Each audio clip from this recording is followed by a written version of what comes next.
Chapter 1. It was spring vacation. Mother and father were away. The babysitter was sweeping the porch.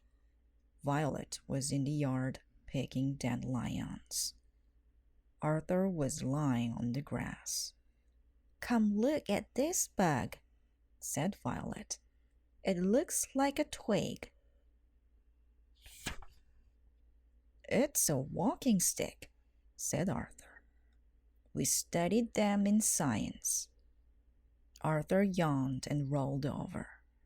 "I wish I had something to do." "I will tell you what you can do," called the babysitter. "You can clean up the yard." "That's nothing to do," said Arthur. "Yes, it is," said the babysitter. "You can pick up all the broken branches and twigs." "But not my walking stick twig," said Violet. "He'll not know the difference," said Arthur. "He might," said Violet. "No, he won't," said Arthur. "You never studied science, so you don't know." "Yes, I did," said Violet. "My teacher put some cockles in glass jars. After a while, moths came out." "That's baby science," said Arthur. "I'm in real science, like going on field trips and collecting specimens." "How about collecting some trash specimens?" said the babysitter. She gave Arthur a big trash bag. "Phooey," said Arthur. "Why can't I do something fun?" Arthur started to clean up the yard. He picked up branches and twigs. He picked up an old gum wrapper. He picked up a Cracker Jack box. Inside the box was a big black ant. It was carrying a piece of Cracker Jack. "Look, Violet," said Arthur. "Here is a worker ant, just like we studied in science." Violet looked at the ant. "I thought you studied specimens," she said. "An ant is a specimen," said Arthur. "Our class goes on field trips to collect them." "Oh boy, I just got a great idea. I am going to do something fun. I'm going to go on a field trip." "Can I come too?" asked Violet. "No," said Arthur. "I want to collect frogs and worms and snakes, slimy things that you would not like." "A girl in my class brought a snake she caught," said Violet. "It wasn't a bit slimy. I held it in my hand." "You did?" asked Arthur. "Yes," said Violet. "Okay," said Arthur. "You can come on a field trip.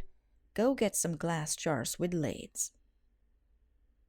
Chapter 2. Wilma and her big sister Mabel came down the road. They had knapsacks and blanket rolls on their backs. Wilma's knapsack had pots and pans tied to it. Mabel's knapsack had water jugs tied to it. "Where are you going with all that stuff?" asked Arthur. "We're going on a camp out," said Wilma.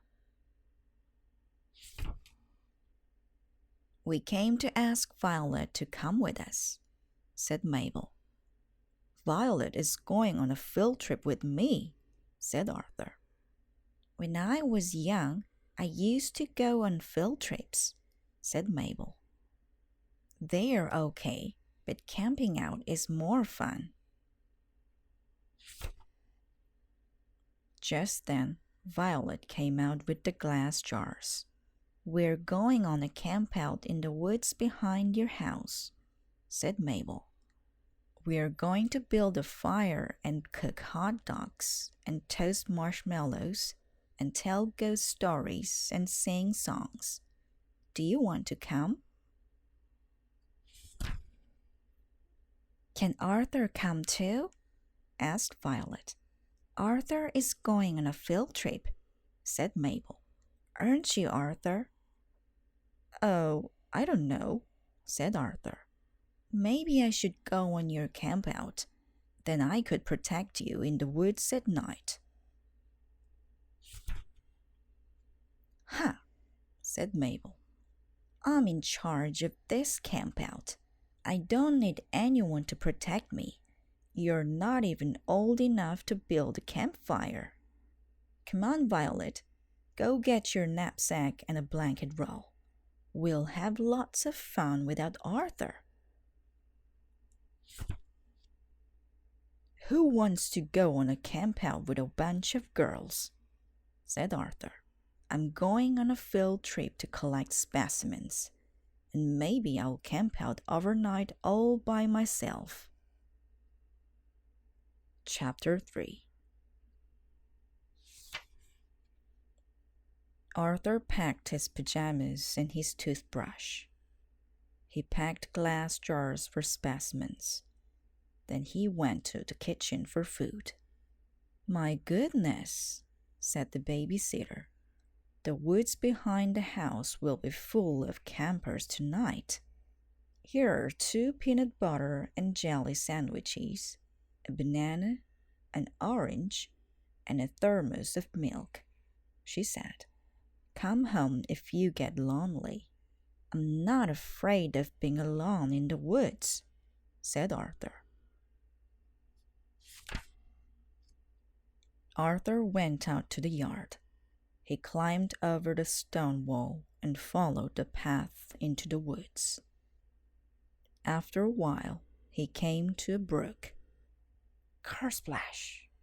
A frog jumped into the brook. "Oh boy, my first specimen," said Arthur. The frog hopped onto a stone. Arthur hopped after the frog. The stone was slippery, and Arthur slipped splash right into the water. The frog hopped away. "Phoy," said Arthur. He climbed out of the brook.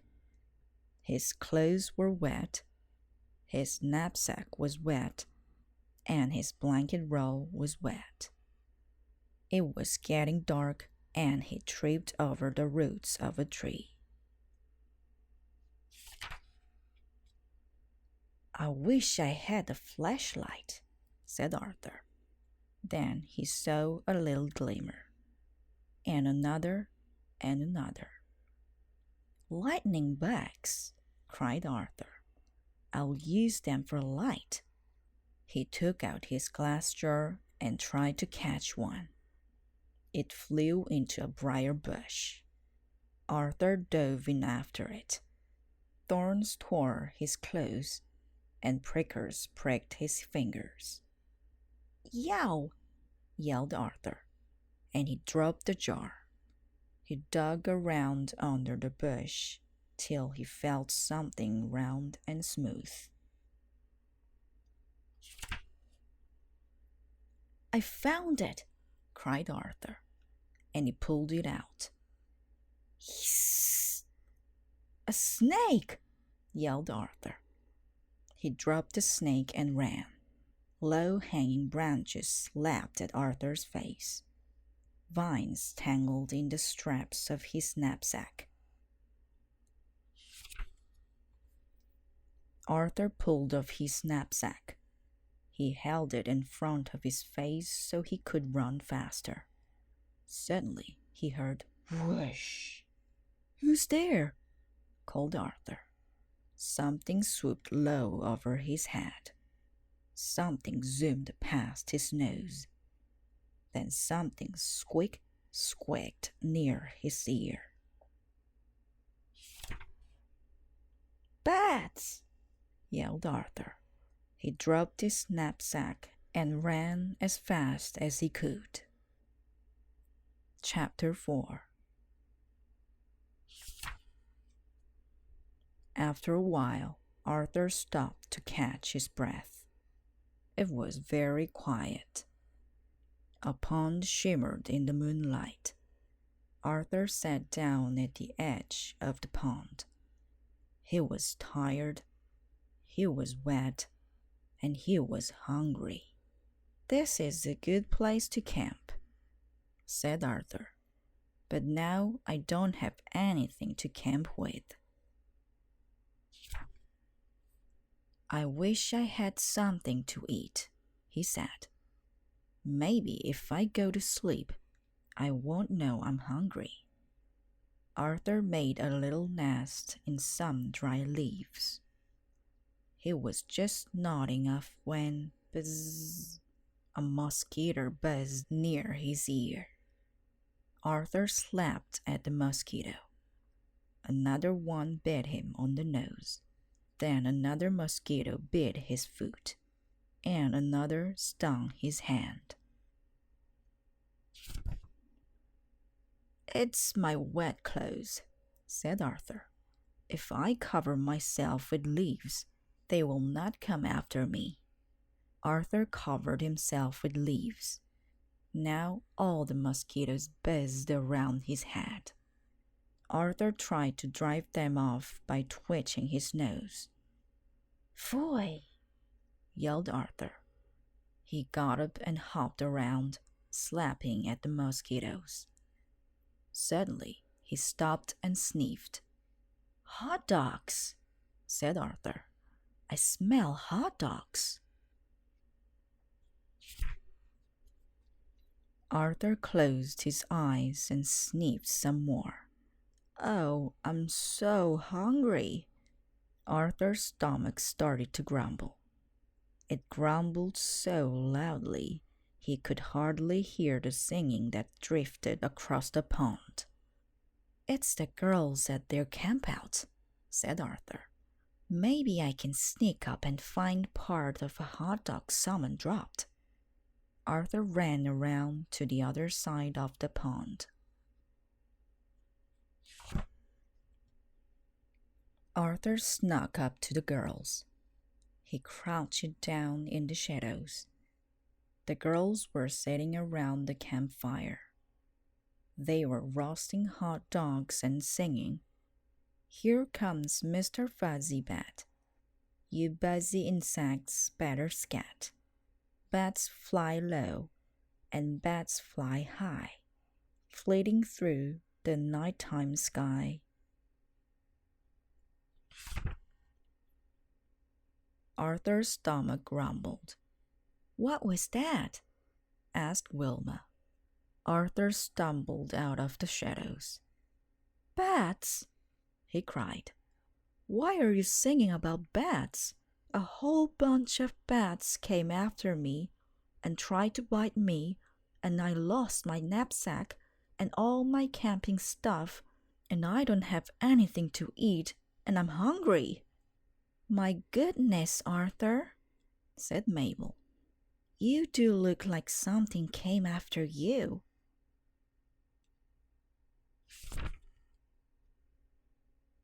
"It could not be bats," said Violet. "Bats don't hurt you. Bats are good. Bats eat insects like mosquitoes, and they spread pollen so more flowers will grow." "How do you know?" asked Arthur. "We learned about them in science," said Violet, and she gave Arthur a hot dog.